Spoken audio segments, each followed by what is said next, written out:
वालेकुम guys, welcome back to my channel. पहली video में हमने डिस्कस किया था कि डायरेक्ट सेलिंग क्या है या नेटवर्क मार्केटिंग क्या है, और इस चीज़ को हमने बड़ा डीपली डिस्कस किया था। सेकंड वीडियो में हमने ये समझा था कि हमने अपने लिए एक सही नेटवर्क मार्केटिंग कंपनी कैसे चूज़ करनी है। इस वीडियो में हम लोग डिस्कस करेंगे कि कंपनी को स्टार्ट करने के बाद हमने अपना वर्क कैसे स्टार्ट करना है और किन किन चीज़ों का ध्यान रखना है, और उसके अलावा ये कि ज़्यादातर लोग क्या गलतियां करते हैं इस काम को शुरू करने के बाद। हमारा सबसे पहला पॉइंट है कि जब आपने किसी नेटवर्क मार्केटिंग कंपनी को ज्वाइन कर लिया है तो फ़ौरन से कभी भी काम स्टार्ट मत करें, क्योंकि जब भी आप किसी नई फील्ड में आते हैं तो आपको बहुत सारी चीज़ें नहीं पता होती, बहुत सारी चीज़ें अभी आपने सीखनी होती हैं। तो पहले कुछ दिन सिर्फ आप ट्रेनिंग्स लें, आप अपने सीनियर से मैक्सिमम गाइडेंस लें, क्योंकि आपके सीनियर आपसे पहले उस चीज़ में हैं तो उनके पास बहुत ज़्यादा एक्सपीरियंस है आपकी निस्बत। तो ज़्यादा से ज़्यादा सबसे पहले आप गाइडेंस लें और उसके बाद वर्क स्टार्ट करें। मिसाल के तौर पे आप कोई भी फील्ड देख लें, अगर आप जॉब भी करते हैं तो जॉब में भी पहले आपके पास क्वालिफ़िकेशन होनी चाहिए। क्वालिफ़िकेशन के लिए आप 14 से 16 साल पढ़ते हैं, फिर उसके बाद आप इंटर्नशिप करते हैं जिसमें आप प्रैक्टिकली काम करना सीखते हैं, और फिर आप वर्क शुरू करते हैं।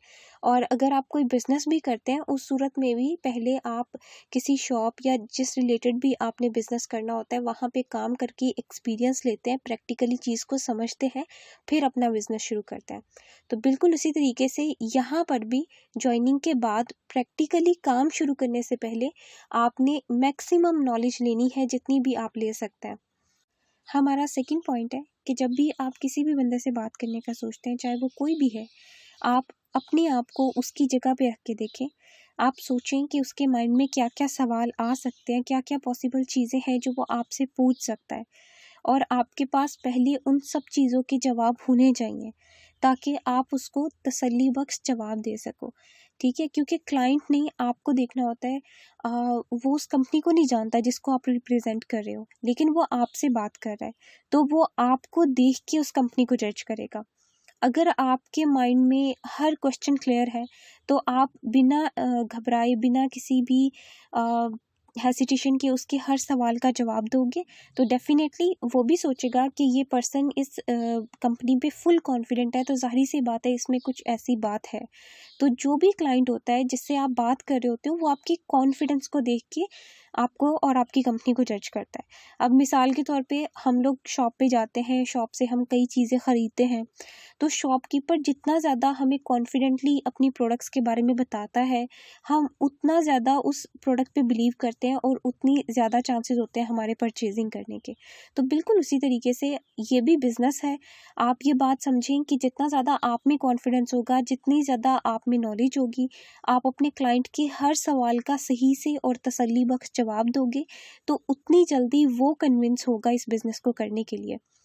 हमारा नेक्स्ट पॉइंट ये है कि जब भी आप वर्क स्टार्ट करें पॉजिटिव माइंडसेट के साथ करें। ठीक है, अक्सर लोग ऐसे होते हैं जिनका एटीट्यूड बेगिंग एटीट्यूड होता है, मतलब वो दूसरों की मिन्नतें कर रहे होते हैं कि प्लीज़ आप हमसे ये परचेजिंग कर लें, आप ज्वाइन कर लें, जबकि ये बहुत ही नॉन प्रोफेशनल एटीट्यूड है और इससे आप खुद ही अपनी मार्केट ख़राब करते हो। ठीक है, तो ऐसा एटीट्यूड नहीं रखें। आपको ये बात समझनी चाहिए कि आप दूसरों को रोज़गार दे रहे हो, जो कि आजकल सबसे बड़ा मसला है, बेरोज़गारी। ठीक है, और आप दूसरों को मौका दे रहे हो अपना बिजनेस करने का, वो भी इतने आसान वे में। अपना बिजनेस करना कोई इतनी छोटी चीज़ नहीं होती। एक ऑर्गेनाइजेशन है स्टार्टअप जीनोम, अगर आप उनकी रिसर्च देखें तो 2019 में 10 में से 9 लोग फेल हुए जो अपना बिजनेस शुरू करते हैं। अपना बिजनेस कौन से, मैं ट्रेडिशनल बिजनेस की बात कर रही हूँ यहाँ पे। 10 में से 9 लोग फेल होते हैं, और उनकी रीजंस है रनिंग आउट ऑफ मनी, जो कि हमारे बिजनेस में है ही नहीं। डायरेक्ट सेलिंग में आपको टेंशन ही नहीं होती। ठीक है, ट्रेडिशनल बिजनेस में तो ये होता है ना कि आपकी प्रॉफिट हो या ना हो, लेकिन एक्सपेंस हर मंथ का मस्ट होता है। ठीक है, और वो भी आपको खुद ही बेयर करना पड़ता है। तो यहाँ पे डायरेक्ट सेलिंग में आपको पैसों की टेंशन ही नहीं है, क्योंकि ये जो एक्सपेंस होती है ये कंपनी बर्दाश्त कर रही होती है। ठीक है, फिर दूसरी रीज़न ये है कि इनफेक्टिव मार्केट, जो हमारे केस में है ही नहीं, क्योंकि हमारे केस में जो मार्केट है वो अनलिमिटेड है। आप जैसे मर्जी काम कर सकते हो यहाँ पे। ठीक है, आप बेशक ऑनलाइन करो, बेशक ऑफलाइन करो, अपनी मार्केट आप खुद सेलेक्ट करते हो, तो अनलिमिटेड मार्केट में आप काम कर सकते हो। तीसरी रीज़न है लेक ऑफ एक्सपीरियंस। ठीक है, या उस फील्ड के बारे में उन लोगों को नॉलेज नहीं थी। तो यहाँ पे डायरेक्ट सेलिंग में नॉलेज आपकी अपलाइन आपको देती है, वो भी फ्री में। वो आपको ट्रेनिंग्स वगैरह देती हैं। कोई भी ऐसा ट्रेडिशनल बिजनेस में कोई भी ऐसा होता है जो आपको कोई भी पर्सन अगर आपको इतना ज़्यादा गाइड करे जितना नेटवर्क मार्केटिंग में आपकी अपलाइन करती है, क्योंकि आपकी अपलाइन का बेनिफिट आपके साथ जुड़ा होता है। ठीक है, और वो आपको टीच भी करते हैं, आपको मोटिवेट भी करते हैं। ट्रेडिशनल बिजनेस में कोई भी आपको इतनी सपोर्ट नहीं देता। और उसके बाद नेक्स्ट रीज़न है क्लाइंट को ना समझना, क्लाइंट्स की नीड मत समझना। तो यहाँ पे आपने बस यही करना है, आपने यहाँ पे ट्रेनिंग लेनी है, अपलाइन से गाइडेंस लेनी है और क्लाइंट की नीड को समझना है, मार्केटिंग समझनी है। ना आपको एक्सपेंस की टेंशन है, कोई टेंशन नहीं है, और यहाँ पे आप बहुत आसानी से अपना बिजनेस कर सकते हैं। ठीक है, तो ये पॉजिटिव माइंडसेट आप अपने आप में रखें कि आप दूसरों को रोज़गार दे रहे हैं। जब आप ये पॉजिटिव माइंडसेट अपने एटीट्यूड में रखेंगे तो आपके क्लाइंट खुद आपसे इम्प्रेस होंगे, वो समझेंगे कि वो आप उनको अपॉर्चुनिटी दे रहे हो और वो अपॉर्चुनिटी को सिलेक्ट करेंगे। लेकिन अगर आपका बैगिंग एटीट्यूड होगा तो उनको ऐसा लगेगा कि जैसे आप इस चीज़ में फंसे हुए हो और आप इसको करना नहीं चाहते, तो कभी भी वो खुद स्टार्ट नहीं करेंगे। फोर्थ पॉइंट हमारा है डायरेक्ट सेलिंग का कॉन्सेप्ट, जो कि क्लियर करना बहुत ज़रूरी है। जब तक आपको डायरेक्ट सेलिंग का कॉन्सेप्ट क्लियर नहीं हो जाता, आप किसी भी पर्सन को पॉजिटिवली इस बिज़नेस के बारे में नहीं समझा सकते। ठीक है, अगर आपको डायरेक्ट सेलिंग का कॉन्सेप्ट क्लियर है तो आप सामने वाले को बहुत अच्छे से एक्सप्लेन कर सकते हो, जैसा मैंने अपनी सबसे पहली वीडियो में किया है, जिसका लिंक मैं डिस्क्रिप्शन बॉक्स में भी दे देती हूँ। अगर आपने वो वीडियो नहीं देखी तो सबसे पहले आप वो वीडियो देखें, क्योंकि वो सबसे इम्पॉर्टेंट चीज़ है डायरेक्ट सेलिंग का कॉन्सेप्ट क्लियर होना। ठीक है, अब अगर आप लेट्स सपोज कि आप किसी प्रॉस्पेक्ट को इनवाइट करते हो, अगर आपको डायरेक्ट सेलिंग का कॉन्सेप्ट क्लियर है तो आप उसे बहुत अच्छे से समझा सकते हो कि ये बिज़नेस है, यहाँ पे हमारा मकसद प्रोडक्ट्स को प्रमोट करना है और यहाँ पे हम दूसरों को रोज़गार देते हैं। ठीक है, लेकिन अगर आपको डायरेक्ट सेलिंग का कॉन्सेप्ट खुद ही क्लियर नहीं है तो आप सामने वाले को कैसे समझाओगे? आप सामने वाले को डेफिनेटली यही समझाओगे कि यहाँ पे आपने ज्वाइन करना है, फिर दूसरों को ज्वाइन कराना है, जो कि आप ऐसे अगर किसी को भी एक्सप्लेन करो तो वो अगर बंदा नेगेटिव नहीं भी होगा, उस सूरत में भी वो नेगेटिव सोचने लग जाएगा। क्योंकि ह्यूमन साइकोलॉजी है, जिस चीज़ को वो समझ नहीं पाते वो उस चीज़ में से नेगेटिव वाइब्स लेना शुरू हो जाते हैं, मतलब उस चीज़ को नेगेटिवली सोचना शुरू हो जाते हैं कि यहाँ पे कुछ गलत है, यहाँ पे कुछ गड़बड़ है। तो बिल्कुल उसी तरीके से अगर आप अपने प्रॉस्पेक्ट को ठीक से डायरेक्ट सेलिंग का कॉन्सेप्ट पॉजिटिव वे में क्लियर नहीं करोगे, प्रोफेशनल वे में, तो वो यही समझेगा कि यहाँ पे कुछ गलत हो रहा है और वो कभी भी इस चीज़ पे ट्रस्ट नहीं करेगा। तो सबसे पहले आपका डायरेक्ट सेलिंग का कॉन्सेप्ट क्लियर होना बहुत ज़रूरी है। नेक्स्ट चीज़ ये कि आपको लीगल और इलीगल कंपनीज़ के अंदर डिफरेंस क्लियर होना चाहिए। ठीक है, क्योंकि आपको सेकंड वीडियो में मैंने इस चीज़ के बारे में बहुत ही तफसील से बताया है कि किस तरीके से बहुत सारी इलीगल कंपनीज़ भी मार्केट में आती हैं जो दूसरों का फ़ायदा उठाने की कोशिश करती हैं। तो अगर आप किसी भी क्लाइंट से बात करो और उसका या उसके किसी भी जानने वाले का किसी नेगेटिव कंपनी के साथ एक्सपीरियंस है, तो वो आपको ये बात ज़रूर बोलेगा कि ये चीज़ें ठीक नहीं होती, ये गलत होती हैं।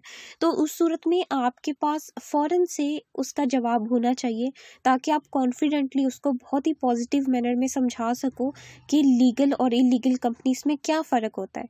ठीक है, अगर आप उसे ये बात समझा दोगे तो वो उसी वक्त पॉजिटिव हो जाएगा और सोचेगा कि इस बंदे के पास डेफिनेटली नॉलेज है और इसीलिए ये इस फील्ड में काम कर रहे हैं, मुझे इसकी बात सुननी चाहिए। लेकिन अगर आप उसकी इस बात का ठीक से जवाब नहीं दे पाओगे, आप खुद ही परेशान हो जाओगे, कंफ्यूज हो जाओगे, तो वो डेफिनेटली यही सोचेगा कि इसको तो ये बात पता ही नहीं थी और इसको मैंने ये बात बताई है। तो यही बात है कि आप क्लाइंट की मेंटालिटी समझो कि क्लाइंट कैसे सोचेगा। ठीक है, और इसलिए जो भी पॉसिबल क्वेश्चन आपको लगता है कि आपका क्लाइंट आपसे पूछ सकता है, उसको पहले 100% क्लियर करना आपके लिए बहुत ज़रूरी है। अगर आप किसी भी क्वेश्चन का जवाब देते हुए हिचकिचाओगे तो आपका क्लाइंट खुद कंफ्यूज हो जाएगा। नेक्स्ट पॉइंट हमारा ये कि आप जब भी काम करें प्रोफेशनली करें। बहुत सारे लोग जो इस बिज़नेस को ज्वाइन करते हैं, और वो जो मेजॉरिटी लोग इस चीज़ में मिस्टेक करते हैं, वो ये कि वो बिज़नेस को ज्वाइन करते हैं और बहुत सारे लोगों को ज्वाइन करते ही इनवाइट कर देते हैं, और इनविटेशन भी उनका बहुत ही नॉन प्रोफेशनल होता है कि लोगों को मैसेज फॉरवर्ड कर दिए या काम को समझे बगैर उनके उसके बारे में बताना शुरू कर दिया, बहुत ही नेगेटिव अंदाज में। तो ये तरीका बहुत गलत होता है। और मेजॉरिटी लोग जो करते हैं कि वो सारे कॉन्टेक्ट्स को मैसेज फॉरवर्ड कर देते हैं। उस सूरत में क्या होता है कि वो सारे लोग आपसे क्वेश्चन करना शुरू कर देते हैं, या तो वो पर्सन मैसेज पढ़ के खुद ही कोई नेगेटिव चीज़ अज्यूम करके पूछता ही नहीं है आपसे, इंटरेस्ट ही नहीं लेता उस चीज़ में, या अगर वो पूछता है तो इतने सारे लोगों को इकट्ठे हैंडल करने की वजह से आप कंफ्यूज हो जाते हैं और आप उनको जवाब नहीं दे पाते। तो उस सूरत में आप क्या करते हैं कि आप जितने भी अपने कॉन्टैक्ट्स होते हैं, जो कि हमारी इस वर्क में हमारा सबसे इम्पोर्टेंट पार्ट होता है कॉन्टैक्ट्स, उन सबको आप नेगेटिव कर देते हैं। बाद में बेशक आप ट्रेनिंग्स के बाद आप इस चीज़ को समझ जाओ और उन लोगों को दोबारा समझाने की कोशिश करो, लेकिन वो जो फर्स्ट नेगेटिव इम्प्रेशन उन पे पड़ चुका होता है वो कभी ख़त्म नहीं हो सकता। तो वो कभी भी उस मोटिवेशन से आपकी बात सुनेंगे ही नहीं। ठीक है, तो ये मिस्टेक आप कभी भी मत करें। बेशक आप दिन में 1 घंटा काम करें, आधा घंटा करें या 2 घंटे करें, लेकिन जब भी काम करें प्रोफेशनली करें, इसको बिजनेस समझ के करें। ठीक है, इसको किसी किस्म की गेम या नॉन सीरियस चीज़ समझ के मत करें। इसको बिजनेस समझ के करेंगे, प्रोफेशनली करेंगे, तो आप मेंटली थकेंगे भी नहीं और आपको इस चीज़ को करने में मज़ा भी आएगा और आपको लोगों की मेंटेलिटी की भी समझ आएगी। हमारा नेक्स्ट पॉइंट है ड्रीम्स। ड्रीम्स बहुत इम्पॉर्टेंट रोल प्ले करते हैं हमारे इस बिज़नेस में, क्योंकि किसी भी काम को करने के लिए अगर हमारे पास वजह हो तो हम उस काम को ज़्यादा मुस्तकिल मिजाजी के साथ करते हैं। तो इसलिए ड्रीम्स का होना बहुत ज़रूरी है। तो जब भी आप ये काम शुरू करें, आप अपने 4 से 5 ऐसे ड्रीम्स लिखें जो आपके दिल के बहुत करीब हों, यानी आपके लिए बहुत ज़रूरी हो, जिनको आप हर हाल में अचीव करना चाहते हो। तो वो ड्रीम्स आप लिखें, ताकि कभी भी आपको थोड़ी सी भी डिमोटिवेशन का सामना हो तो आप उन ड्रीम्स को याद करें और आप मोटिवेटेड रहें। ठीक है, अब एक क्वेश्चन लोगों का ये होता है कि इस फील्ड में ड्रीम्स पे ज़्यादा फोकस क्यों किया जाता है, ख्वाबों के बारे में ज़्यादा बात क्यों की जाती है, जबकि बाकी फील्ड्स में इस ऐसा इतना ज़्यादा फोकस नहीं किया जाता है इस चीज़ पे। उसकी रीज़न भी मैं आपको बता दूं कि यूजुअली जो लोग जॉब कर रहे होते हैं, जॉब करना उनकी मजबूरी होती है। अगर वो उस जॉब को छोड़ते हैं तो उनका घर नहीं चलेगा। ठीक है, वो इस चीज़ को समझते हैं, तो वो मजबूरी के तहत करते हैं, और ह्यूमन नेचर है कि वो बिला वजह मेहनत नहीं करना चाहता। कोई भी इंसान बिला वजह मेहनत करना ही नहीं चाहता। ठीक है, तो बिल्कुल उसी तरीके से जॉब भी लोग मजबूरी के तहत कर रहे होते हैं। अगर आप ट्रेडिशनल बिजनेस को भी देखें तो ट्रेडिशनल बिजनेस में भी, क्योंकि लोगों ने इतना सारा पैसा वो इन्वेस्ट कर चुके होते हैं, तो अगर चाहे उन्हें जैसी मर्जी डिमोटिवेशन हो, उन्हें जितने मर्जी नेगेटिव हालात का सामना करना पड़ा हो, वो ट्राई करते रहते हैं। क्यों? क्योंकि उनकी इतने सारे पैसे इन्वेस्ट हो चुके होते हैं और वो इस चीज़ को समझते हैं कि अगर हमने बिजनेस को छोड़ा तो हमारी ये जितनी भी इन्वेस्टमेंट है ये सारी वेस्ट हो जाएगी। तो वो आखिरी एंड तक कोशिश ज़रूर करते हैं बिजनेस को पूरा करने की या उसको सक्सेसफुल बनाने की। लेकिन डायरेक्ट सेलिंग की फील्ड में, क्योंकि आपकी इन्वेस्टमेंट नहीं होती, आपने छोटी सी परचेजिंग की होती है, तो उस डायरेक्ट सेलिंग की फील्ड को अगर कोई छोड़ना भी चाहे तो उससे कोई नुकसान नहीं होता। इसलिए इस फील्ड में ड्रीम्स होना बहुत ज़रूरी है। अगर आपके पास ड्रीम्स होंगे तो वो आपको मुस्तकिल मिजाजी के साथ काम करने में मदद देंगे। ठीक है, वो आपको कंसिस्टेंट रखेंगे। तो इसलिए ड्रीम्स पे फोकस करना ज़रूरी है। ठीक है, आप अगर अपने ड्रीम्स को लिख के रखेंगे तो जब भी आपको नेगेटिविटी का या किसी भी ऐसी चीज़ का सामना करना पड़ सकता है तो ड्रीम्स आपको मोटिवेटेड रखेंगे। अब इसमें ऐसी भी कोई बात नहीं है कि इस बिज़नेस में कोई नेगेटिव चीज़ है, इस वजह से हमें नेगेटिविटी का सामना करना पड़ सकता है। नहीं, हर फील्ड में आपको मुश्किलात का सामना करना पड़ता है, लेकिन अगर आप अपने आप को मोटिवेटेड रखें तो आप उसमें ज़रूर कामयाब होते हैं। नेक्स्ट हमारा पॉइंट है रिजेक्शन। रिजेक्शन आपको हर फील्ड में फेस करनी पड़ती है। आप बेशक कोई जॉब भी कर रहे हों तो आप डिफरेंट जगह पे इंटरव्यू देने जाते हैं और रिजेक्शन फेस करनी पड़ जाती है। क्योंकि आपको ये बात समझनी चाहिए कि हर इंसान की अपनी चॉइस होती है। आप ख़ुद भी अगर बाज़ार जाते हो तो बहुत सारी चीज़ों को आप ख़ुद रिजेक्ट करके आते हो। हम ऑनलाइन बहुत सारी चीज़ों की डिटेल्स ले लेते हैं अक्सर उनका ऐड देख के, और हम वो चीज़ बाय नहीं करते। और बहुत मर्तबा ऐसा भी होता है कि हम उस चीज़ को उस वक्त बाय नहीं करते, लेकिन बाद में कुछ देर के बाद हमारा किसी वजह से उस चीज़ में इंटरेस्ट डेवलप हो जाता है, या जब हम उसका ऐड बार बार देखते हैं तो हमारा माइंड बन जाता है और हम उस चीज़ को बाय कर लेते हैं। तो बिल्कुल उसी तरीके से इस फील्ड में भी आपको रिजेक्शन फेस करनी पड़ जाती है। ऐसा नहीं होता कि अगर आपको रिजेक्शन फेस करनी पड़ रही तो आपसे अब काम नहीं होगा, ऐसा बिल्कुल नहीं होता। तो नेगेटिव नहीं सोचते। और बहुत मर्तबा ऐसा होता है कि वक्ती तौर पे एक पर्सन ने रिजेक्ट किया होता है, लेकिन जब वो आपका मुस्तकिल तरीके से पॉजिटिव माइंडसेट देखता है, आपकी पॉजिटिव पोस्ट देखता है, तो वो बाद में आपको ज्वाइन कर लेता है। तो ये चीज़ इस फील्ड में समझनी बहुत ज़रूरी है। इनफैक्ट हर फील्ड में समझनी बहुत ज़रूरी है कि रिजेक्शन आपको फेस करनी पड़ सकती है। रिजेक्शन का मतलब कभी भी ये नहीं होता कि आप सक्सेसफुल नहीं हो सकते, बल्कि इंसान बहुत सारी रिजेक्शन फेस करने के बाद सक्सेसफुल होता है। नेक्स्ट हमारा मोस्ट इम्पॉर्टेंट पॉइंट है, don't take suggestion from failed peoples, जो कि मेजोरिटी लोग मिस्टेक करते हैं। वो ऐसे लोगों से मशवरा करते हैं इस फील्ड के बारे में जिनको इस फील्ड की समझ ही नहीं होती, जो इस फील्ड में काम ही नहीं कर पाते, और या आप कह लें कि वो किसी स्कैम का हिस्सा बने होते हैं। तो आप खुद सोचें, एक पर्सन को अगर उसको इस फील्ड के बारे में पता ही नहीं है, उसको लीगल और इलीगल कंपनीज के बारे में नहीं पता, तो वो आपको क्या गाइड करेगा। ये कॉमन सेंस की बात है। अगर हमें किसी भी फील्ड में सजेशन या गाइडेंस चाहिए होती है तो हमें एक्सपर्ट से मशवरा करना चाहिए। मिसाल के तौर पे जैसा मैंने कहा कि ट्रेडिशनल बिजनेस में भी 90% लोग जो है वो फेल हो जाते हैं। तो अगर आपको ट्रेडिशनल बिजनेस करना है तो आप ऐसे बंदे से मशवरा करोगे जो उस बिजनेस में फेल हो गया है, जो काम को ठीक से मैनेज ही नहीं कर पाया, या ऐसे बंदे से मशवरा करोगे जो सक्सेसफुली उस काम को कर रहा है। या फिर अगर आपको डॉक्टर बनना है तो आप ऐसे बंदे से मशवरा करोगे जो MBBS क्लियर करके डॉक्टर बन चुका है, या ऐसे बंदे से मशवरा करोगे जो MBBS क्लियर ही नहीं कर पाया। ठीक है, तो ये कॉमन सेंस की बात है कि किसी भी फील्ड के बारे में सजेशन लेना हो तो हम उस फील्ड में सक्सेसफुल बंदे या एक्सपर्ट से बात करते हैं। और इस ऑप्शन में सबसे बेस्ट जो पर्सन है हमारे लिए सजेशन लेने के लिए वो हमारी अपलाइन है। हमारी अपलाइन में जो सबसे एक्टिव होके काम कर रहे हैं, हमारे लीडर्स जो हमें गाइड कर रहे होते हैं, क्योंकि अगर कोई भी लीडर एक्टिव है तो वो खुद ही अपनी टीम को गाइड भी कर रहा होगा। तो सबसे बेहतर पर्सन सजेशन लेने के लिए वही है। तो ऐसे लोगों से ही सजेशन लिया करें।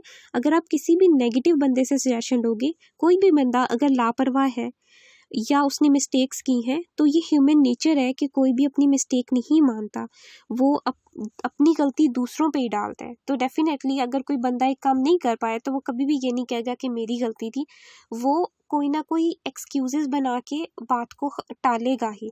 ठीक है, तो ऐसे बंदों से मशवरा मत लें, नेगेटिविटी को अवॉइड करें। नेक्स्ट हमारा पॉइंट है प्रोडक्ट। प्रोडक्ट की नॉलेज होना बहुत ज़रूरी है। किसी भी बिज़नेस की बैकबोन होती है प्रोडक्ट। ठीक है, अगर आपके पास प्रोडक्ट का नॉलेज नहीं है या आप अपने प्रोडक्ट पे कॉन्फिडेंट नहीं हो तो आप सामने वाले को कभी भी कन्विंस नहीं कर पाओगे। तो कभी भी आप कोई भी कंपनी ज्वाइन करो तो आप पहले उनके प्रोडक्ट्स बाय करो, उनके प्रोडक्ट्स आप पर्सनली यूज़ करो। जब आप उनके प्रोडक्ट्स को यूज़ करोगे आपको उसके बारे में कॉन्फिडेंट आएगा, आप सामने वाले को ज़्यादा बेहतर कन्विंस कर सकते हो। ठीक है, अब मिसाल के तौर पे आप एक शॉपकीपर के पास जाते हो और आपको जो भी प्रोडक्ट चाहिए आप उससे उसके बारे में पूछते हो। अगर वो आपको उस प्रोडक्ट के बारे में ठीक से गाइड ही नहीं कर पाता तो आप क्या उस शॉपकीपर से चीज़ लोगे? डेफिनेटली आप ऐसे बंदे से चीज़ लोगे जो प्रोडक्ट के बारे में ज़्यादा नॉलेज रखता है, क्योंकि वो आपको ज़्यादा बेहतर तरीके से कन्विंस कर सकता है। तो बिल्कुल उसी तरीके से आपके पास कंपनी की प्रोडक्ट का नॉलेज होना बहुत ज़्यादा ज़रूरी है। अगर आपके पास प्रोडक्ट का नॉलेज नहीं होगा या आपने प्रोडक्ट्स पर्सनली यूज़ नहीं किए होंगे या अगर आप उसके बेनिफिट्स को नहीं समझते हो तो आप सामने वाले को भी कभी कन्विंस नहीं कर पाओगे। नेक्स्ट हमारा पॉइंट है मार्केटिंग प्लान। आपको मार्केटिंग प्लान के बारे में 100% नॉलेज होना चाहिए, क्योंकि ये कॉमन सेंस की बात है कि कोई भी पर्सन बिजनेस इसलिए करता है या करना चाहता है क्योंकि वो कमाना चाहता है। तो आपको खुद भी ये नॉलेज होना चाहिए कि आप किस किस तरीके से काम करके कितना अर्न कर सकते हो इस बिज़नेस में, और इसी तरीके से आप आगे अपने क्लाइंट को भी ये बता सको। इतनी नॉलेज होनी चाहिए आपके पास ताकि आप अपने क्लाइंट को ज़्यादा बेहतर तरीके से कन्विंस कर सको। नेक्स्ट ये कि कंपनी की प्रोफाइल का नॉलेज होना आपके पास बहुत ज़रूरी है। कंपनी का ओरिजिन क्या है, कंपनी कितने कंट्रीज़ में काम कर रही है, कंपनी कितनी देर से काम कर रही है, ये सारी चीज़ों का नॉलेज होना आपके पास बहुत ज़रूरी है। क्योंकि जितना ज़्यादा आपको इस चीज़ के बारे में नॉलेज होगा, आप सामने वाले को उतना ज़्यादा बेहतर तरीके से कन्विंस कर सकेंगे और आप उतनी ज़्यादा कॉन्फिडेंटली बात करेंगे। जितनी ज़्यादा कॉन्फिडेंटली आप बात करेंगे, क्लाइंट को उतना ज़्यादा आपकी बात पे जल्दी भरोसा होगा और वो उतनी जल्दी आप पे ट्रस्ट करेगा। नेक्स्ट और सबसे लास्ट पॉइंट हमारा है ट्रेनिंग। ट्रेनिंग किसी भी फील्ड में सक्सेसफुल होने के लिए बहुत ज़रूरी है। तो ट्रेनिंग्स कभी भी मत छोड़ें। जब भी आप ट्रेनिंग लें 2 से 3 मरतबा लाज़मी लें, क्योंकि पहली दफ़ा ट्रेनिंग लेके कभी भी हमें 100% चीज़ क्लियर नहीं होती। और जब भी आप ट्रेनिंग लें तो आप उसके इम्पॉर्टेंट पॉइंट्स नोट ज़रूर करें, क्योंकि जब आप नोट करते हैं तो आपको ट्रेनिंग ज़्यादा बेहतर तरीके से समझ में आती है। आज के लिए इतना ही। और अगर आपने मेरी पहली 2 वीडियोस नहीं देखी तो उनका लिंक डिस्क्रिप्शन बॉक्स में है, वो वीडियोस लाज़मी देखें, क्योंकि डायरेक्ट सेलिंग और नेटवर्क मार्केटिंग का कॉन्सेप्ट क्लियर करने के लिए वो वीडियोस बहुत ज़रूरी है।